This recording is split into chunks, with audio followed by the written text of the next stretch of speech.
ሰላም ጤና ይስጥልን። የተወደዳችሁና የተከበራችሁ የቻናላችን ተከታታዮች እንደምን አላችሁ? የታህሳስ 13 2018 ዕለታዊ ወቅታዊ ማህበራዊና ኢኮኖሚያዊ ትኩስ መረጃዎችን ይዘንላችሁ ቀርበናል። በቅድሚያም ዋና ዋናዎቹን በማስቀደም እንጀምራለን። በድርጅቶች ላይ ተጥሎ የነበረውን እገዳ በተመለከተ አነጋጋሪ መረጃ ወጥቷል። በዝርዝር ወደ እናንተ ይዘነዋል። በሌላው መረጃችን አጠቃላይ ጡረተኞችን በተመለከተ እጅግ በጣም አነጋጋሪና መልካም የሆነ አዲስ መመሪያ ይፋ ሆኗል። የመመሪያውን ሙሉ ዝርዝር ወደ እናንተ እናደርሳለን። ከባንኮች ጋር በተያያዘ ከደቂቃዎች በፊት የኢትዮጵያ ብሔራዊ ባንክ አዲስ መመሪያ አውጥቷል። ይህንንም በዝርዝር ይዘነዋል። የባንክ አካውንትን በተመለከተ አነጋጋሪ መረጃ ወጥቷል። በዚህም የባንክ አካውንት ላይ ገደብ ስለመጣሉ ይፋ ሆኗል። ይህንና መሰል መረጃዎችን በዚህ ሰዓት ወደ እናንተ እናደርሳለን። ቪዲዮን ላይክ እያደረጋችሁ እስከ መጨረሻው አብራችሁን ቆዩ። በቅድሚያም ከዚህ በፊት በድርጅቶች ላይ ተጥሎ የነበረውን ገደብ በተመለከተ ስለመነሳቱ በዚህ ሰዓት ይፋ ሆኗል። በትግራይ መልሶ ማቋቋም ኢፈርት ስር በሚተዳደሩ ኩባንያዎች የባንክ ሂሳብ አካውንቶች ላይ የተጣለው እገዳ መነሳቱ ታወቀ። ሪፖርተር የተመለከተውና በፍትህ ሚኒስቴር ማህተም በጠቅላይ አቃቢ ሕግ ዘርፍ ሚኒስትር ዴኤታ አቶ ተስፋዬ ዳባ ታህሳስ 7 ቀን 2018 እግዱ እንዲነሳ ስለማሳወቅ በተመለከተ በሚል ርዕስ በተጻፈ ደብዳቤ በ22 የኢፈርት ኩባንያዎች ላይ የተጣለው የባንክ ሂሳብ እገዳ እንዲነሳ ውሳኔ ተላልፏል። የንብረት ማስመለስ አዋጅ ቁጥር 1364/17 አንቀጽ 20 የእግድ ወይም የመያዣ ትዕዛዝ ጸንቶ ስለሚቆይበት ጊዜ የሚመለከቱ ድንጋጌዎችን የያዘ ሲሆን በነጻ አንቀጽ 1 በንብረቱ ላይ የእግድ ወይም የመያዝ ትዕዛዝ የተሰጠ እንደሆነ ትዕዛዙ ከተሰጠበት ቀን ጀምሮ በሚቆጠር 1 ዓመት ጊዜ ውስጥ በተጠርጣሪው ላይ ከንብረቱ ጋር በተያያዘ የተጠረጠረበት የወንጀል ክስ ወይንም ንብረቱን የማውረስ ክስ ካላቀረበ ሌላ ምክንያት መጥቀስ ሳያስፈልግ ጊዜውን መሰረት በማድረግ ብቻ የተሰጠው የመያዣ ወይም የእግድ ትዕዛዝ ቀሪ እንዲሆን ባለ ንብረቱ ወይንም ተጠርጣሪው ለፍርድ ቤት ሊያመለክት እንደሚችል ይጠቅሳል። በኢፈርት 22 ድርጅቶች ላይ የተጣለው እግድ መነሳቱን በሚያሳውቀው ደብዳቤ ላይ የተጠቀሰው አንቀጽ ቁጥር 20 ንዑስ አንቀጽ 3 ፍርድ ቤቱ ከላይ በተጠቀሱት ንዑስ አንቀጽ 1 መሰረት ማመልከቻ ላይ አቃቢ ሕግ ወይንም መርማሪ አስተያየት እንዲሰጥበት በማድረግና አስተያየቱን በማገናዘብ የእግድ ወይም የመያዣ ትዕዛዝ እንዲነሳ ሊወሰን ይችላል ሲል ደንግጓል። በኢፈርት ድርጅት ላይ የባንክ ሂሳቦች የተጣለው የእገዳ መነሳትን በተመለከተ ሪፖርት ያደረጓቸውና አንድ ከፍተኛ የድርጅቱ አመራር በእርግጥም እገዳው መነሳቱን አረጋግጠው፣ ይሁንና በባንኮች ዘንድ ግን ወጥ በሆነ መልኩ አፈጻጸም ሙሉ ለሙሉ መተግበር አለመጀመሩን ጠቅሰዋል። ኃላፊው እግዱን የተነሳው በአቃቢ ሕግ አስተያየት መሰረት መሆኑን አረጋግጠው በቀጣይ ቀናት መሬት ላይ ያለው የእግዱን ማንሳት አፈጻጸም ሂደት ሙሉ ለሙሉ ተግባራዊ ይሆናል ብለው እንደሚጠብቁም ገልጸዋል።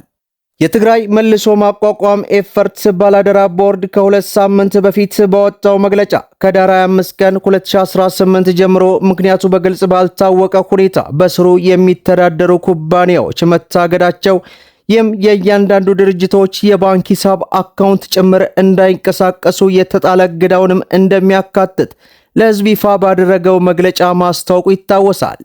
ኤፈርት በወቅቱ ባወጣው መግለጫ ይህ እርምጃ የሚያስተዳድርባቸው ኩባንያዎች በጦርነት ከደረሰባቸው ጉዳት ለማገገም እያደረጉ ያለውን ጥረት የሚያዳክምና የሚጎዳ እንዲሁም ድርጅቶቹ በስራቸው የሚያስተዳድሯቸውን በ10 ሺህ የሚቆጠሩ ሰራተኞችን ለመበተን እንዲገደዱ በማድረግ ከባድ ማህበራዊ ቀውስ ሊያስከትል የሚችል በመሆኑ መንግስት በኩባንያዎቹ የባንክ ሂሳብ ማገድ የወሰደውን እርምጃ እንዲያስተካከል ጥሪ ማቅረቡን ተከትሎ መሆኑ ይታወሳል። በሌላው መረጃችን ከደቂቃዎች በፊት የኢትዮጵያ ብሔራዊ ባንክ አዲስ መመሪያ በባንኮች ላይ ይፋ አድርጓል። በተለያዩ የሥራ መስኮች ሐሰተኛ የትምህርት ማስረጃ መኖራቸውን የሚያሳይ ፍንጭ መገኘቱን ተከትሎ ብሎም የዲግሪ ወረቀት ሽያጭ እንደነበረ ከተደረሰ በኋላ ብሔራዊ ባንክ የሀገሪቱን ባንኮች ውስጥ ያሉ ሰራተኞችን የትምህርት ማስረጃ ላይ ማጣራት እያደረገ ወይንም እንደሚያደርግም አዟል። በዚህም ባንኮች የሰራተኞቻቸውን የትምህርት ማስረጃ ትክክለኛነት እንዲያጣሩ አዲስ መመሪያ በዚህ ሰዓት ማውጣቱ ነው የተገለጸው። በሌላው መረጃችን የባንክ አካውንትን በተመለከተ ገደብ ስለመጣሉ ይፋ ሆኗል። የአዲስ አበባ ገቢዎች ቢሮ የቅርንጫፍ ጽሕፈት ቤቶች ያለምንም የላቀ አመራር ፍቃድ የግብር ከፋዮችን የባንክ ሂሳብ አካውንት እንዳይዘጉ የሚከለክል አዲስ መመሪያ አዲስ ረቂቅ አዋጅ ማውጣቱን አስታወቀ። ይህ እርምጃ በዘፈቀደ የሚወሰዱ እርምጃዎችን ለመቀነስና የንግዱን ማህበረሰብ እንቅስቃሴ ለመጠበቅ እየተሳለመ ነው ተብሏል። የቢሮው ኃላፊ አቶ ቢኒያም እንደተናገሩት ከከፍተኛ ግብር ከፋዮች ጋር ባደረጉት የምክክር መድረክ ላይ እንደገለጹት ከዚህ ቀደም በኦዲተሮች የግል ውሳኔ ወይንም በጥቃቅን የሂሳብ ስህተቶች ምክንያት አካውንቶች መታገዳቸውን በህብረተሰቡ ወይንም በንግዱ ማህበረሰብ ላይ ከፍተኛ የኢኮኖሚ ጉዳት ሲያደርስ መቆየቱን በማውሳት የአዲስ አበባ ገቢዎች ቢሮ የግብር ከፋዮችን የባንክ አካውንት የመዝጋት ስልጣን ገደብ ማስቀመጡ ነው የተገለጸው። በሌላው መረጃችን አጠቃላይ ጡረተኞችን በተመለከተ እጅግ በጣም አስደሳች የሆነ መረጃ በዚህ ሰዓት ይፋ ሆነዋል።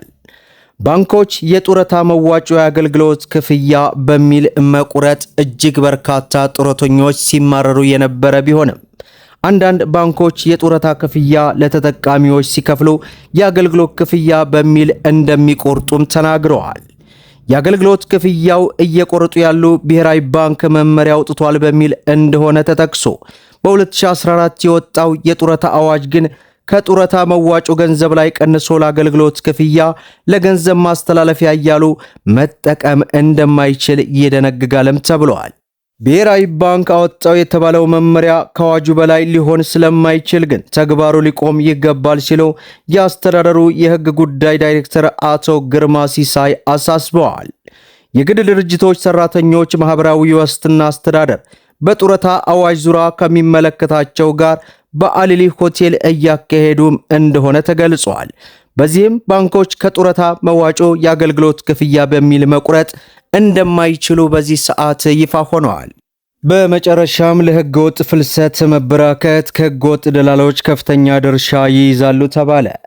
ዜጎችን በማነቃቃትና አታላይ አማራጮችን በማቅረብ ከሀገራቸው በህገወጥ መንገድ ተሰደው እንዲወጡ እያደረጉና ትልቅ ችግር እየፈጠሩ ያሉ ህገወጥ ሰው አዘዋዋሪ ናቸው ሲል የሴቶችና ማህበራዊ ጉዳዮች ሚኒስቴር አስታወቀ። በሚኒስቴር መስሪያ ቤቱ የማህበራዊ ዘርፍ ሚኒስትር ዴኤታ እንደተናገሩት በኢትዮጵያ ህግ በህገወጥ የሰዎች ዝውውር ላይ ተሳትፎ መገኘት እስከ ሞት የሚያደርስ ቅጣት እንደሚያስችል ጠቅሰው እስካሁን በዚህ ድርጊት ላይ ተሳትፎ የተገኙ አካላት ተገቢውን የህግ እርማት እየተወሰደባቸውም አንስተዋል። ህጋዊ መንገድ ለዜጎች ብቸኛ አማራጭ እንዲሆን በመደበኛ ወደ ተለያዩ ሀገራት የሚያቀኑ ሰዎች በመዳረሻቸው ይበልጥ ተከፋይና ደህንነታቸው የተጠበቀ ለማድረግ በመንግስት ደረጃ እየተሰራ መሆኑን ሚኒስትር ዴኤታዋ ገልጻለች። መደመጥ ያለባቸው ወሳኝ የሆኑ መረጃዎችን ይመስላሉ። ቪዲዮን ላይክ ሼር አድርጉት እያልኩ እስከ ፍጻሜው ድረስ አብራችሁ ስለቆያችሁ ልባዊ ምስጋናችን የሰጠን። በሌላ ቪዲዮ እስከምንገናኝ ወሰላሙ አለይኩም ወራህመቱላህ።